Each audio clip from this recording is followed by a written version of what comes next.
Welcome to the UK Makers Podcast, Episode 3. I'm James. I'm Rosie. And I'm Matt. Huzzah! Best one yet. Best one yet. I think we have nailed that. I genuinely think we have nailed that. Should save that clip for future ones. Fuck, that's a great idea. Yeah, and just edit that in. That is a cracking idea, that. Yeah, let's just... Yeah, Rosie, that is an incredibly good idea. Incredibly good idea. Matt, what's the news? Hello. What's the update? How are you? How was your week? What have you been working on? My week. It's been a bit slow this week. Stuff going on at work. It's just a bit But for terms of the workshop, I did the put some tapers and radiuses on the end of the micrometer build that I'm doing at the moment. The G-clamp. Time was limited in the shop this week, so didn't get as much done as I would liked. But there we go. How about yourself? What did you get done? I hurt myself ridiculously, which was fun. So I bought a load of amazing machinery that I've been looking for many, many years. Well, many months, I'll say, not years, because, we'd had some good machines for some years, but I've been upgrading and wanting to make the most out of the space that I've got. And I am very impatient. I had a lathe in the back of my car, and I picked it up myself, and it's 97 kg, and I have hurt myself lifting said thing. I have gotten away with it many times in the past, and this time the hand of fate has backhanded me hard by hurting my insides. I'll leave it at that. I'm very annoyed at myself. I had to get to A&E, very embarrassed, surrounded by people who were actually ill and actually had a reason to go to A&E, and I effectively put myself in A&E for being a bit of a knob, to be honest. So, yeah, I can't use Isn't my toys. that why most folk go to A&E? Because they've been a bit of a knob, they've done something like bottled somebody sort of thing. I'll be honest, I'm not going to go too much into detail, but I had to go from A&E to emergency surgery, and I was surrounded by like a really nice old boy who was like, obviously, I don't know what was up with, I didn't really speak to him, but he was a very nice gentleman, and by a very young girl who had something wrong with her. And I was sat there like, yeah, just very, very silly. And I didn't go straight away, so I made it worse. I went the following day, and I was driving to work, and I just got really ill in the car. So I had to come back home, drive for another 45 minutes, feeling pretty bad, and sit in A&E 5.5 hours. Really stupid. And long story short is, I don't actually know what's up with me, because I went to get an ultrasound, and they were waiting for 5 hours to see if there was someone that could ultrasound me, and there wasn't an ultrasound person because everybody's off with COVID, which, granted, is a very serious thing, and I still don't know what's actually up with me. So it's probably something hernia-related, as I have a lump in my gut. I have played with it, and it is not there this morning, but I'm in quite a little bit of discomfort. And you don't realise how much you use your gut, from anything from coughing, farting, sneezing to, I mean, the joys that I took in life has been taken away from me, Mm-hmm. Driving is extremely difficult, and I'm going on about it, and I said I wouldn't. But anyway, that has been my week. I have got some lovely machines. I've been a bit silly. Nobody lift up heavy things. Don't be impatient. I've spent a lot of money on machines, and I didn't want to spend £200 on an engine lift. I'm the idiot. Please, nobody hurt themselves lifting things. You really don't want to do what I've done. It's pretty pants, to be honest. Well, this is a lovely segue into, I suppose, the topic for today's episode, isn't it, really? Yeah. Injuries. Yeah. Injuries at the workplace. Game. But what I am going to say, though, is you talked about your week. I talked about my week. Rosie, before we get onto the injury week, can we just quickly ask, how was your week? The lathe is looking fantastic. and you've mounted your motor. Tell us more. I got the motor mounted. I got the belts. They arrived today, so I went out to the shed, and before I sorted out with the belts and that, I decided to try and see if my tooling that I have is actually at centre height. They aren't, so I had to find something to shim them up a bit to make them at centre height. So I've found that. And then I put the belts on, realised I had bought the wrong fucking belts. I bought Z belts instead of A belts. So Yeah, I said, did you buy A belts? I thought that's what you bought. no, for some reason, because normally I do buy Z belts because all the stuff that I usually use are fucking tiny. So I bought Z belts. I went straight to autopilot and went for Z belts. So I've now had to buy some A belts. Belts, though, funny enough, lifting lathes, Can I ask I a use question? old fan belts for lifting. They're really good. What are the different belts? I haven't used a belt-driven machine, so I'm not overly I don't use belt knowledgeable. machines. No, not at the Hex Manufacturing Workshop. You get different widths. So the small ones are like Z, and then you get... Sorry, we should really start with the shape of the belt. So you get your wedge belts. Yeah. Yes. Cog Rosie, belts. you take it away. I'm going to drink the tea. I'm hurting. So you get your cog belts, which have like teeth on them that kind of, grip better. In a car. And if I remember correctly, it's so that they don't slip, say for timing and stuff like that. You get your wedge belts is what we use on our old machinery. So essentially, it's like a V shape. So that sits in the pulley, rests kind of on it, and pulls the pulley round, kind of wedges it, hence the name. So the Z belt is probably the smallest you can get. You get A belts, B belts, C belts, and Z belts. I think I've maybe missed some, James. I've got a leather belt. I've got a Action Man belt that I've got. I've got... Back with the Action Man. But they're getting bigger and bigger as COVID goes on. My trouser belt is getting bigger and bigger. Sorry, Rosie, I was very distracted. Many belts, cam belts, and V belts, and flat belts, and fancy belts. Because You buy the fancy, expensive ones. I do. I'm surprised you bought them online. I've got, and the last 3 places that I've lived have always had like a bearing supply shop. Now, bearing supply shops very typically have and stock V belts. So I don't know where you are in the world or if you've got one near you, but I've been really lucky everywhere that I've lived. I can kind of take the old one and go, I want an A13 belt, which is the standard belt size, I think, for a Myford. I want a new one of those. And they give me exactly the same thing. And it's usually about 2 or 3 quid instead of like 20 quid for a belt. Mm-hmm. However, what I have done recently is I look out on job lots for... years ago it was Brammer belt, which Brammer was it was leather laminated kind of crow's foot shape that kind of lock in all together, and now it's called something completely different. I can't remember for the life of me off the top of my head what's it called. There's Nutlink.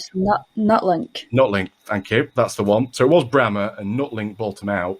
You can get copy of Nutlink and it is terrible. It's like really terrible stuff, but it's completely adjustable. It's very stable. Every belt that I've used on Nutlink has not stretched, moved, warped, overheated, and it lasts an extraordinary amount of time. It's very adjustable, and you don't have to be particularly clever by getting a piece of string. Usually what you do with getting V belts, Rose, I don't know if you know this or not. I should have told you probably. You get a piece of string and you measure that within the inch. So an A12 or an A13 is 12 inches, and an A13 or a Z10 is inches typically.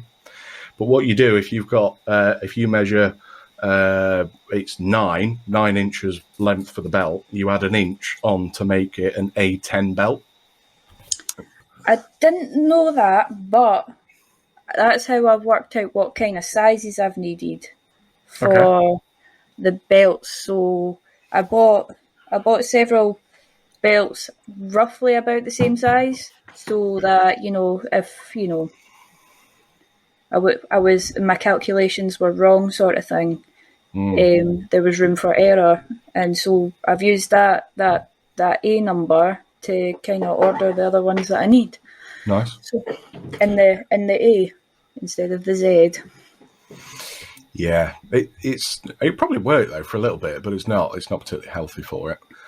No, it's not really wedged in. It's just kind of sitting on it, and it's slipping in and stuff like that. Yeah, it's not good.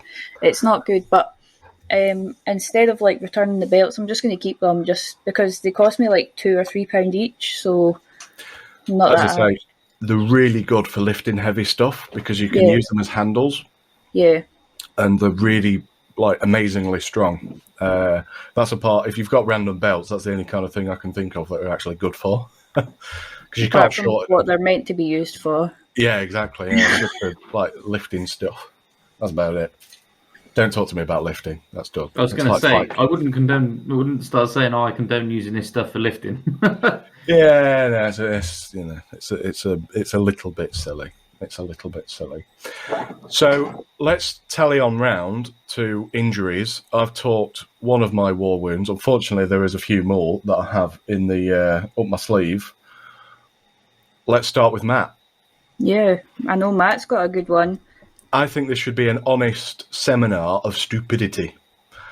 What have you done that you thought, what a prat, why did I just do that? And I bet it's something to do with grabbing swarth off the lathe or something like that, because everybody's done that. I've done that. Yeah, fucking. I think one of my first stupid injuries and this wasn't in my workshop, this was when I was, again, an apprentice, was we used to have a 5-gallon plastic sort of drum. I think it was 5 gallons. And we used to put water and coolant in it and chuck it into the machine like it was used for moving coolant around the workshop. And when you try tipping out the coolant, it used to violently shake as the sort of air was trying to get back in through the same hole that the coolant and everything was coming out of. So I thought, I know, I'll put a little hole just above, where the handle is, so that air can get in and it would flow a bit better. So my intentions were good. I used you can get a countersunk deburring tool, because it was the only thing I had to hand at the time, despite the fact it was probably a drill that I could have got if I went and bothered to walk to the other side of the workshop. But on me, I had it's the ones I mean, like a countersunk, a one-bladed countersunk deburring tool with like a little crank on it. Yeah, yeah. Like no bar. New bar? Is it a new bar? What are they called? They've got a name, but I can't. No good. Countersinking tool. Put a hole in the top, and then because of the crank-shaped sort of bit between the end and the handle, it got stuck inside the hole that I just made. I kept on trying to sort of thread it out, and it wasn't working. So I thought, look, brute force and ignorance will get this out. So I put my hand around the top of the hole and pulled it out. And as I did it, I then put the blade for the countersinking tool straight through the side of my hand as it came out, and it left a really deep gash that I then had to go to A&E with. Yeah. And hand wrapped up in kitchen roll and everything, hand above your head. And then you have to explain to them what it is you did and why you did it. Fortunately, it didn't need stitches. It was like a steri strip job. But then that was me out of action for, I think it was 2 or 3 days or something. And then because obviously working on manual machines, you can't pick up vice handles, you can't do anything, because as soon as you moved your hand, it split open. So that was I think my first sort of injury in work or in a workshop. But I'm guessing, being as we've all got a few stories, we could work our way around in the element of magnitude. We'd be here a while. Rosie, you go for one. Have you got a good one? Injuries. Like, I've had a few hospital trips in my time, but not for injuries. I have punched a wall once when I had this punch bag. I was punching it. It swung as I was swinging for a punch and punched the fucking wall. Just about, broke my hand, whatever. Nice. Yeah. Try to think of other things. I haven't got much workshop injuries, obviously, because I've only been doing this for like a year or something. I have had some hot chips come up through my overalls and went down my bra. Oh, yeah. Welding under a car. That's what that reminds me of. You've got your mask on, you're welding under a car. I've done this many a times. And then the little bit of spatter just goes in your ear and you can't move. Or down your boot. That's a bad one. Yeah. That is a really funny enough, so is it? Yeah, I've still got a scar from a hot chip coming off and landed on my hand. And because I was so dedicated to getting a perfect surface finish, I just carried on and sort of worked my way through it. Yeah. And picked it off afterwards. And because it had cooked to the top level of skin, you pick it off and it took the layer of skin off with it. So there's a nice little chunk missing for a while. I think there's some things that I shouldn't repeat because I don't really want people to, reenact them. If you work in a factory, if you've ever worked in a factory, you know probably exactly what I mean. But you become a stupid, Neanderthal. If you're with another bunch of like-minded, hairy-arsed engineers, whether you be male or female, I think just sometimes logic and silly things are just made to kind of just pass the time. I'm not going to go through the stupidest things that I've done, but I'll give one. Please, no one repeat this. We don't hold liability and we're not responsible. But the deburring section of said factory, so this was an aerospace factory making parts for Airbus and very, very fancy things. And the deburring cell of this factory was... you don't have to be clever to be a deburrer. I'll put it that way. And it's no disrespect to any deburring people out there, but their jobs was anything that came off a CNC router or the laser, any kind of sheet metal part or anything that had come off the turning cell, any sharp parts or anything on there would have to be passed to inspection. So there'd be no burrs because it's aerospace and, you can't touch anything without there being a burr, and there's lots and lots of different levels of deburring that you have to go through. Anyway, so these were kind of typical people that were not necessarily have any qualifications or interest in engineering, but it was very much the tightest, knittest group of everybody. So everybody knew their job. It was a very, very efficient cell. It was kind of ex-miners in the area that I was kind of working with, very straight talking, no bollocks type of people. I'm trying to paint a picture for you guys in my head as best as I can. And to join that club of people, and they did call it the Deburring Club, to join that, what you had to do is there is bench grinders that you would have, and you were timed, and you had, for example, 500 parts that you'd have to deburr in 45 minutes. Now, the deburring wheels that you'd have are made by 3M, and they're called plaster wheels, and they are they're like a buffing wheel that looks like a grinding wheel, and they've got no guards on. And to join that club, you have to grab the wheel and stop the grinder. That was how you joined the Deburring Club. So the grinding wheels themselves are not like stone or your aluminium oxide. They're like a plasticky, very, very smooth but very hard wheel. So anyway, as a young man of 16, just starting my apprenticeship with these hairy-arsed, kind of getting towards retirement, rough and ready, ex-miners, go to the pub after every shift type thing. So yeah, you grab the wheel and you pray for God that it actually stops, and you kind of have to and it just comes to an absolute grinding halt. They were very, very weak, and it could be done, but very, very stupid. There was a few other things that involved hoists, cranes, and people's belts. Greasing your knackers. That one. Yeah, greasing your knackers. That was a horrific. I can't imagine doing that now. 10 years on type thing. It's funny you say this. I was recounting. There was things that happened during my apprenticeship Yeah. that I have repeated to people who I now work with, obviously in Renishaw, and they genuinely cannot believe that Yep. companies allow that sort of stuff to go on, or they did. Oh yeah. It's like the apprenticeship, it was the initiation, wasn't it? Like how you got into the Deburring Club, it's the same thing. Once you became a skilled man, there was an element of things that would happen to you, and it was expected. And actually, yeah, I say it was expected by everyone else, not you. In where I did my apprenticeship, when I started, I had to wear a pink boiler suit. Which had a fluffy tail on the arse, and it had like kick me, rape me, all this other sort of stuff written all over it. And it basically, you'd either be I had it. So one of the things that happened was I was clocking up a hole, leaning into a CNC machine. This was a deep set; it was quite a large machine. There was a pallet changer, so. For anybody out there that knows what they are, you got or don't know what they are, you got a vice, like a rotating table in the middle, and vices on both sides. Put a job in, shut the doors, click a button, spins round. Anyway, I was leaning in to clock up this hole. I was setting up the job inside the actual machining part of the machine, and two guys came up behind me, grabbed my legs, chucked me in the machine, shut the doors, and turned the coolant on. Oh yeah. So I was then spent the rest of the day in soaking wet, soaking wet pink overalls, stinking of coolant.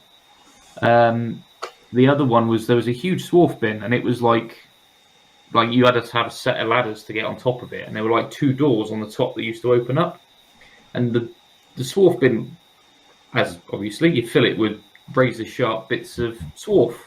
Well, I was up there, and there was a guy called Mike who would be driving the forklift, lifting these oil drums up with full of swarf, and I would be having a fork and scraping them out and putting them into the swarf bin. Again, I think it might have been the same two people who put me in the machine. They snuck up behind me and pushed me into the swarf bin, the big swarf bin. And we're talking, this thing was like, it must have been about 10, 15 foot high and maybe 20 foot across. It was like a shipping container, but I know the ones. Yeah, and I fell in, landed on my back, but then they shut the doors, and I was stayed in there for about an hour. And you can't move because you're surrounded by literally stuff that would cut you. So you just have to lie there. Something like that would be a trap in a Tomb Raider movie or something. It wasn't pleasant. I think it was my boss who said, "Well, where's Puardi gone?" And I said, "Oh, we've just shut him in the skip." And they said, "Well, I think you better get him out now." And so they opened the doors up and whipped me out with a rake. Christ! But I mean, I say this: there was no injuries sustained so much. But then again, my uncle,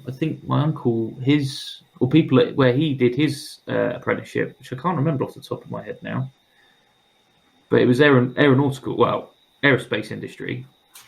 On the day that he qualified, and he only used to wear his boxers because it was I think it was in summer that he qualified, and he was walking into the workshop floor, and he'd literally taken all of his clothes off down to his boxers, and then put his boiler suit on.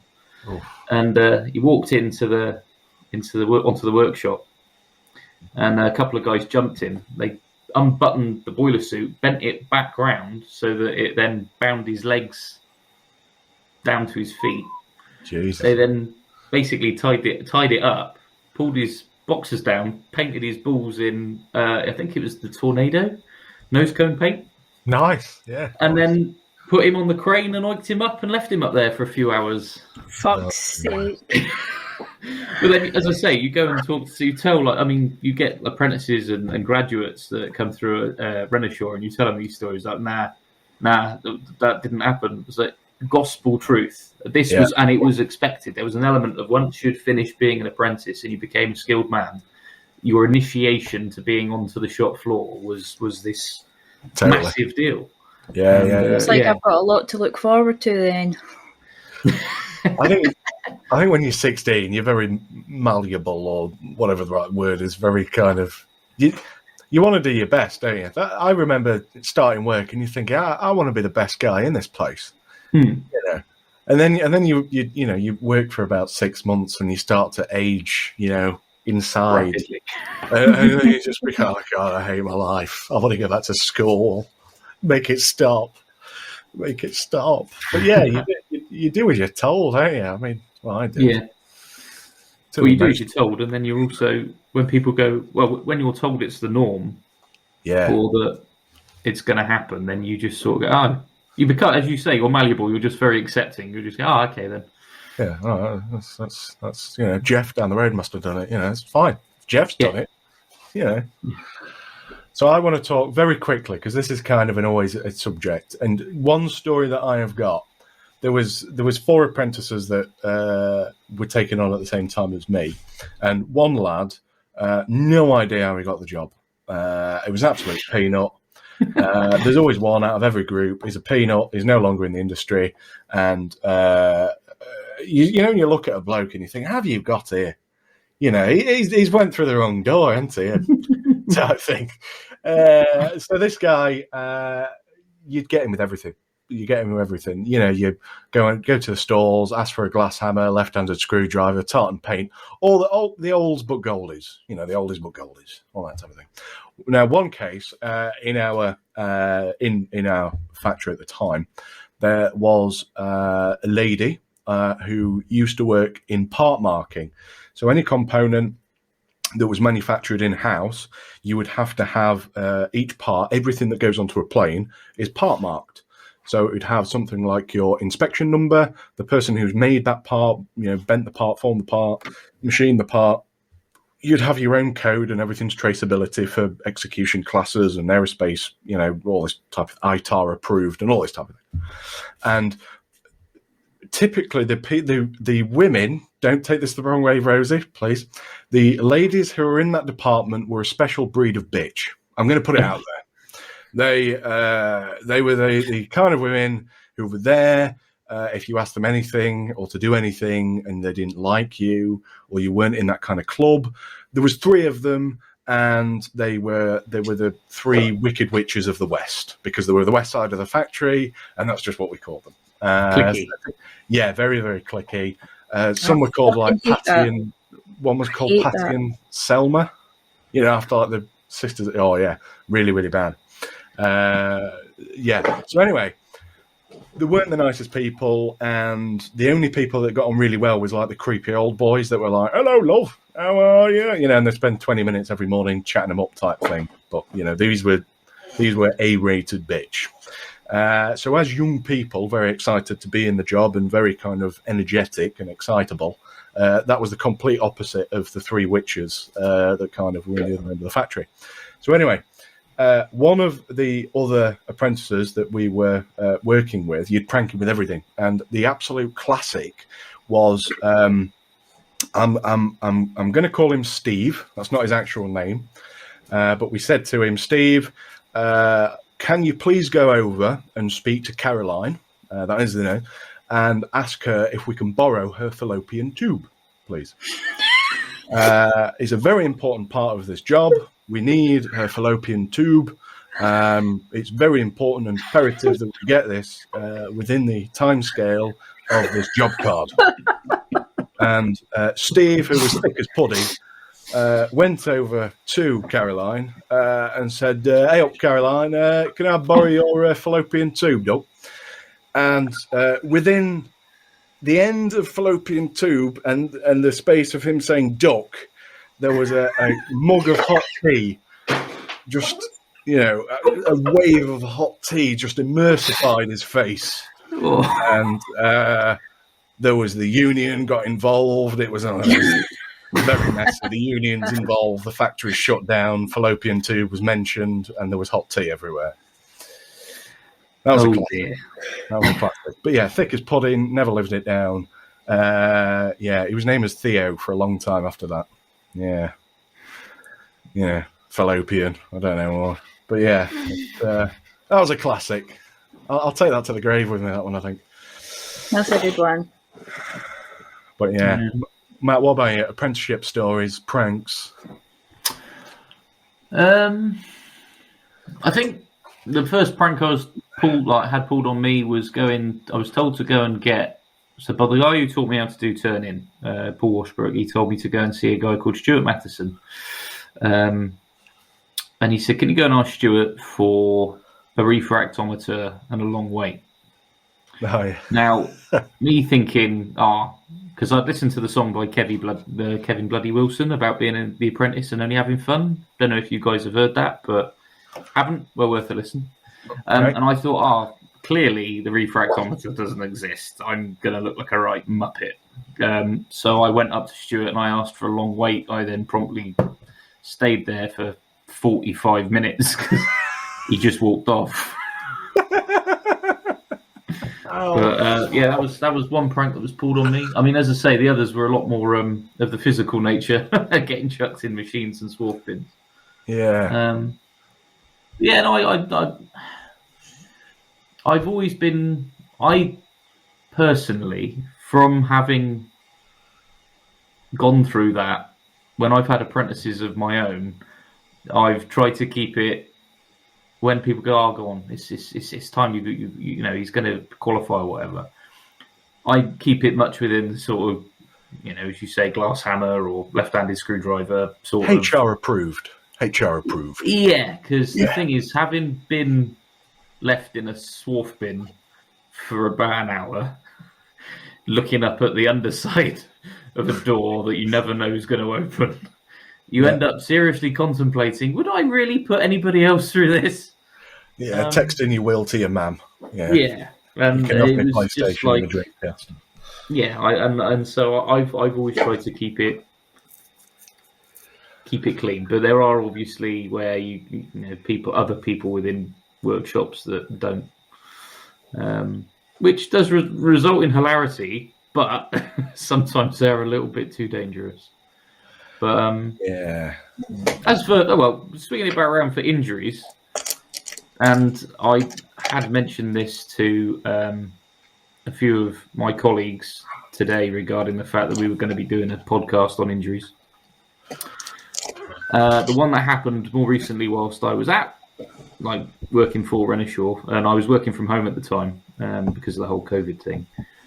I had come downstairs and I was restoring Dora my power hacksaw, my Rapidor hacksaw, and what she needed was some brackets to put some wheels on so I could maneuver around the workshop a bit better. So I had some lengths of angle, but they were a little bit too long. Anyway, I had been downstairs. I was finished a meeting and it was coming up to lunchtime. And because I was working from home, and yes, I was sat in my workshop, but I was in my pajamas. I was also wearing my flip-flops. Nice. And basically the meeting finished and it was lunchtime. And I thought, great. I'll quickly get the angle grinder out and I'll chop the lengths that I need for the brackets out of this angle, this L-shaped angle. And it'll be fine because I'll quickly do that. And then I'll make myself a bit of lunch. And then after I finish work today, I'll smarten up the ends and make the brackets and then fit them tonight. It'll be fine.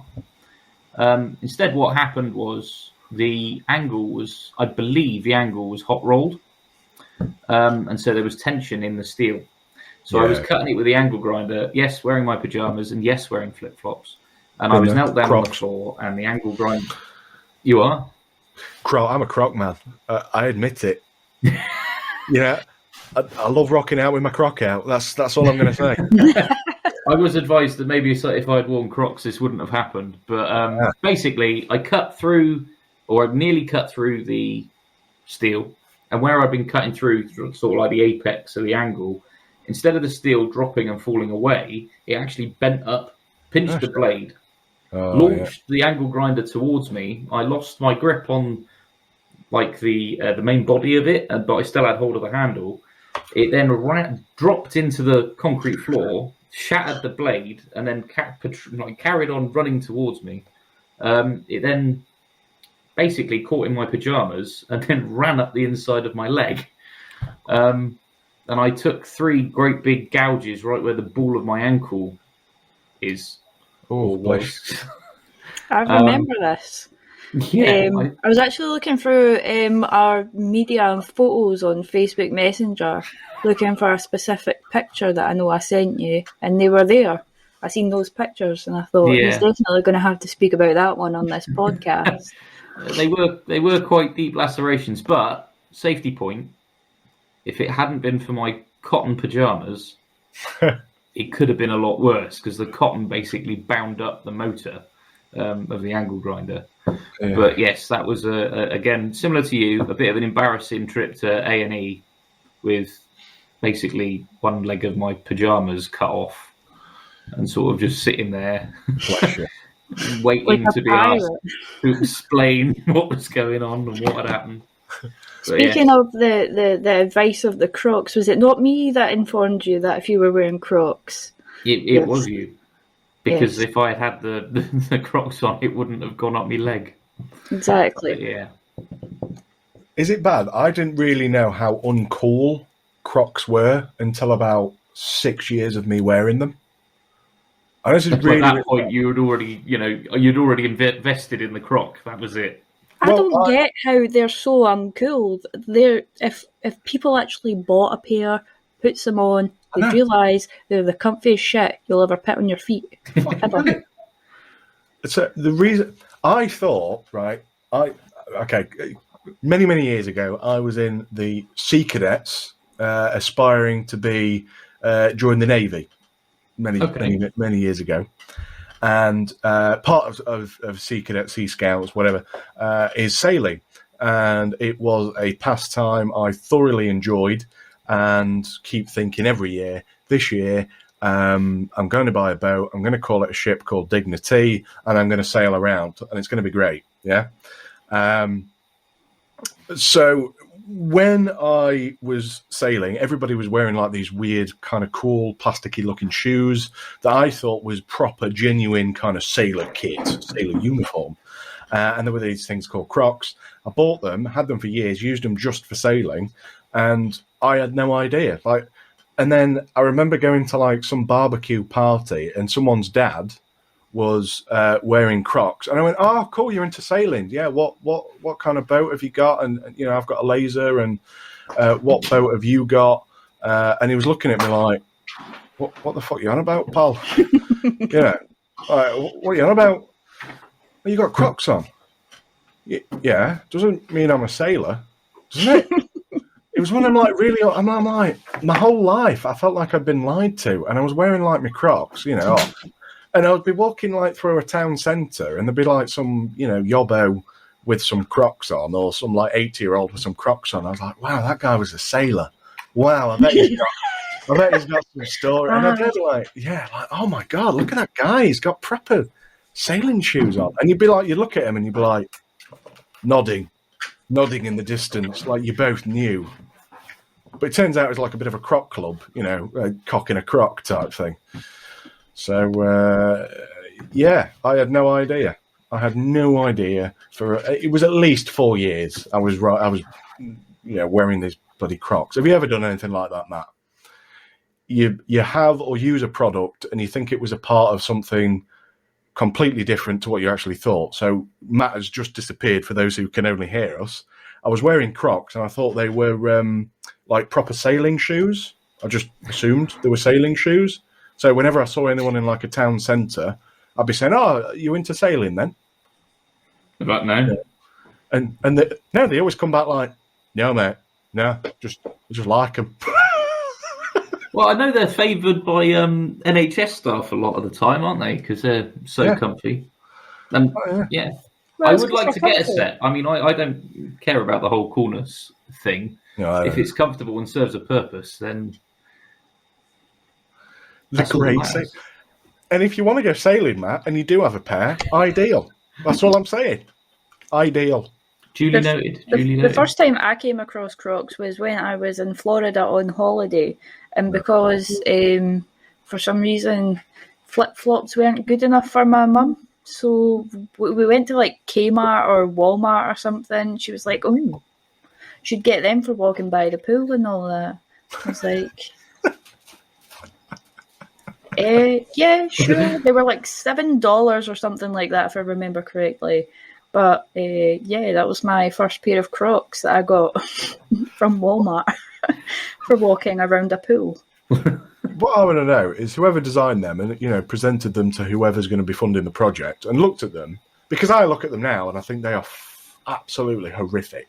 You know, they're not a pretty thing, you know, and from what mankind has made, you know, inspired many, many generations and invented products, you know, this plastic shoe was so awful, ugly looking, but has been so perfect. You know, it's. I think it's the epitome of like kind of Marmite, but everybody loves secretly. You know. Yes. I don't know what it is. They really nailed it, and I know nothing about Crocs. Are they an American company, or where were they made? I don't know anything about Crocs either. Oh, they're just standard. Which one of us is going to Google it first? I do think we should start a makers club who wears Crocs. Crocs Makers Club. Yeah. And just start a thing. Make it a cult. Yeah. Start a cult. Yeah. And make it a religion, actually. That'd be good. Yeah, the Croc crew. Yeah, the true believers. Yeah. Their Crocs are God. Yeah. Yeah, massive Croc lovers, I think. Yeah, massive crockers. Yeah. Croc of shit. So I think they're Canadian. Even better. Oh my Crocs God. were founded by Leiden Duke, Leiden, and inverted commas, Duke Hansen, and George Bodecker Jr. to produce and distribute a foam clog. Basically from Foam Creations Incorporated of Quebec City. The shoe was originally developed as a boating shoe. Is that? Yeah. Are you fucking? Is that right? Genuinely? Yeah. Is genuinely. that right? And it was unveiled in 2001 at Fort Lauderdale Boating Show in Florida. Are you joking? No. If you're mugging me off, Matt, we're done. Like, we're fucking done, mate. I fucking tell you not. Right? Last week, when I mentioned, I couldn't think of this fire, you know, the fire truck, and I had so many messages from fucking Yank saying, English people, I should say, saying, Dennis is a UK company, you prick. I was like, Matt, I said in the podcast, I had no idea. I didn't know if it wasn't or not. It was an old boy. We're in a pub. It was a long time ago. He gave me his Stilsons. He's now dead. I can't ask him. I got so many messages. I'm going to say 8 messages saying Dennis is a UK company and you're hosting UK Makers podcast. Okay. We do not make fucking fire engines. Can I just say this? I didn't know, people. I fucking didn't know. That's all I'm going to say. But I'm glad, Crocs, I'm going to go back to all those people that looked down on me saying that, what you on about sailing? And I'm going to say, yeah, it was designed for sailing. Fine. Yep. I'll take it. I'm going to be quiet for a few minutes because I'm going to take some more tablets. Is what I'm going to do. Oh. If that's okay. I genuinely feel sorry for you, pal. It sounds like you're having a real rough time with this one. Yeah. Don't pity me. Just don't do what I did. That's all I'll say. I mean, you just need to lift it right. Oh, fucking! I had so many fucking messages about people saying, just get a crane, get a hoist. It was in the back of my car. Yeah. See, if that was me, I would have done it myself as well. So exactly. And I would. The thing is, you'll find that the majority of people who start lecturing you on what you should have done and how you should have done it, clueless. they're usually the ones that would have done exactly the same thing, but they just don't want to admit it. Yeah, they don't want to admit their stupidity while calling you stupid. Apart from maybe my mate Adam, who gave me a proper lecture about the angle grinder incident, and he wouldn't have done it. Don't get me wrong, I've gotten away with doing this shit so many times. I've owned, I'm going to say 20 lathes off the top of my head. They've all gone in the back of a car. Nothing's been lifted fancy. There's a video on my YouTube channel of me lifting my round column milling machine up. I've done it. It's stupid. I don't need to do it. I can go out and buy a hoist and a crane. The thing is, they sit there, you use them one time every 3 years. They take up that much fucking room. I don't want to hire one because I'm like, I might as well just buy one. And then you think, oh, but then it's going to sit there. It's £200 for an engine hoist that's going to sit there. And it's in your way. You have to move it every time you want to get that little bit in the corner for something that you don't usually need. Mm-hmm. It's covered in dust. And then when you get it out, it hurts your back because you've got to lower the legs down and get the little pin. And then you lose the fucking pin. And then you think, oh, I'll just put this bolt in there. And then it tips. I've done it. I've had an engine crane. They're a nightmare. If the ground is slightly uneven or you've dropped like a toothpick on the floor, it won't move anywhere. I hate them. I genuinely do hate them. But I wish I had one now. You really? It doesn't sound like you hate them. Everybody's an expert. That's all I'll say. And yeah, I've been very, very open with everybody. Because if I don't post for one day, I'm not particularly big, but I'm quite active on the old Instagram. If you don't post, people think you've died, and they're already trying to message me missus saying, can I buy the lathe for 50 quid off you? Shit. But no, she never texts me back, by the way. oh, stop it, that. So, it's honestly, it's a nightmare. And I try and be as honest and put as many replies as I possibly can. And it's always that thing that you think, yeah, I'll put that on there just to cover my arse. Like, yeah, I did try and lift it and I put plywood down and I made sure I put supports down. But the thing that let me down is myself. That's what kind of annoys me. I put down plywood. I put down like a little ledge that if I needed to have a break, I had trestles there that I could rest it down. I had like plan A, B, and C all lined out, but I didn't think about, James, it's too heavy. You're going to hurt yourself. And guess what? It's too heavy and I hurt myself. I just didn't think of that. Because I've done it that many times and I'm arrogant. That's what I've done. It's all good. I mean, because working in machining, there's always times when something goes unsurprisingly, something untoward happens and it's a surprise to everybody who's been involved. And there's, as you said, there's always an expert. There's always someone who retrospectively goes, oh, I could have told you that was going to happen.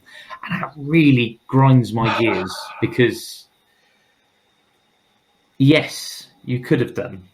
But there's, and the best, cut into the chase, there's a quote or I wouldn't say it's a poem, but yeah, a quote by our mate from our colonial cousins over in the States by Theodore Roosevelt. And it's called The Man in the Arena. And it's basically saying that the man in the arena is above being criticized because he was there. He was making the decisions at the time. And it's very easy to retrospectively go, oh, well, I can tell you that because you did that, that was going to happen. Yes, but at the time, that information wasn't to hand. So you make these decisions and things occur. And there's an element of experience that can get you out of dodge the majority of the time. But I mean, more recently, I was reacquainting myself with using slitting saws. And for those that don't know what they are spinning wheels of death that you can put into your milling machine. And basically, they turn your milling machine into a vertical circular saw. In a way. Death trap. Yeah, and you have to be cautious with them. Now, I was being overly cautious with them, and I had the job held as close down as I could in the vise, and I was holding on as much material as I could, and I checked my speeds and feeds, and I was happy with the way everything was going. And I was moving the handle across, and it was making nice noises. It wasn't a problem. The one thing that my machine doesn't have, because unfortunately the pump on it is 3-phase, and when I got the machine, I removed some of the wiring so that I could fit my inverter and everything in it. And I haven't got a coolant pump on it, so thusly I haven't got any coolant. So I've been using 3-in-1 oil, which seems to do a reasonable good job for getting a decent surface finish. But the problem is, because it's not pressurized like it would be, like coolant would be coming out of a nozzle, it wasn't blasting the chips away. Which is like, and now I know, for future reference, the important thing when you're using a slitting saw is to make sure that the chips are getting out of the way, because if they don't, they get wedged between the top or the bottom of the slot and the slitting saw. Yeah. And then it just grinds to a halt, but the motor carries on going. And in the case, what happened to me, and I've got a picture of it, which I can send you a whack up on the Instagram page. It shattered the slitting saw. There was one of those moments where you end up sort of stopping and patting yourself down and making sure that you haven't got any new holes that you didn't already have at the start of the day. Fortunately, nothing bad had happened to me, but it was one of those scenarios, where it could have been. And I told my folks, and oh God, I then had the chat of, we're worried about the machines that you're using in your workshop. The problem is, outside of my workshop, I do this stuff professionally. It is my job. Yeah. And yes, but things are going to happen. Things go wrong. They always do. You can be one of the best drivers on the planet. It's not going to stop somebody from blindsiding you or T-boning you at a junction. Things just happen. No, I get. I feel like I should mention a woodworking related stupid thing. I really, really should, because I've had some comments already from people saying, "Oh, it's all engineering and machining and all that." Which, granted, the three out of us, we all three are kind of more engineering machinery, but I would say I'm probably 50-50 now of doing wood things and metal things, either welding or machining. So I probably do 20% machiny type stuff, then probably, I don't know, 30% fabrication, welding and cutting things and welding it all together and then breaking it, and then woodworking is just a general wood butchery type thing. Not very good at it, learning, collecting as much knowledge as I can. And I think one of the most dangerous hand tools that you can use are they're called pull saws. They're like Japanese pull saws, and you can buy these really, really, really cheap ones from like Screwfix for about a tenner. And they're about 6 inch, the blades are about 6 inch long, and they're designed for like flush cutting things, really, really evenly, very, very fine tooth blade on there. And I think they're the most fucking dangerous thing I have in my workshop. Honestly, they're that fine. You're trying and cut a little bit of wood, and you're like, I need to just make this little bit of a Deburring slit here, and the cut on the pull stroke. So if you're holding a piece of wood, and if it's working and it's quite delicate, you don't want to tighten the vice up too much. But as soon as you're like holding it and you're trying to get the end of your finger to try and like line up the cut, and you're there and you cramp down and you're like, this is precision. I am a god with this saw. I am. Look at me right now. Look at me. I'm amazing. And then it just slips. You think you're great. You're doing a really really nice cut. It feels nice. It's smooth. And you're ripping it back. And I have cut pretty much now the end of my finger. And this is like twice now. But if you cut yourself with 1 inch of these pull saws, it will fucking cut half of your finger off. I tell you now. They are razor sharp, and they are hunting for flesh, these saws. Every time I've used one, you end up nicking yourself. And I'm like really careful. It's like this one tool.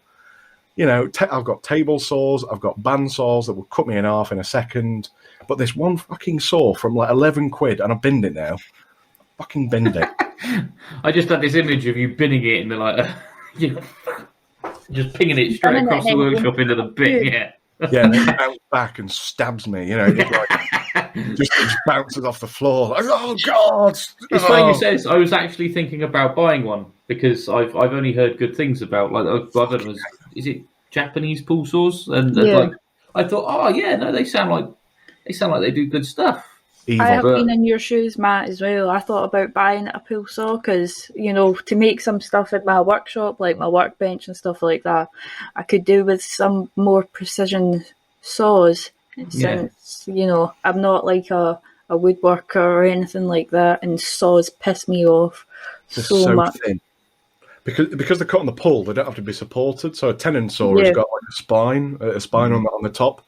Mm-hmm. Because these are so thin, they're like, if you go, have a look at one, but be so careful.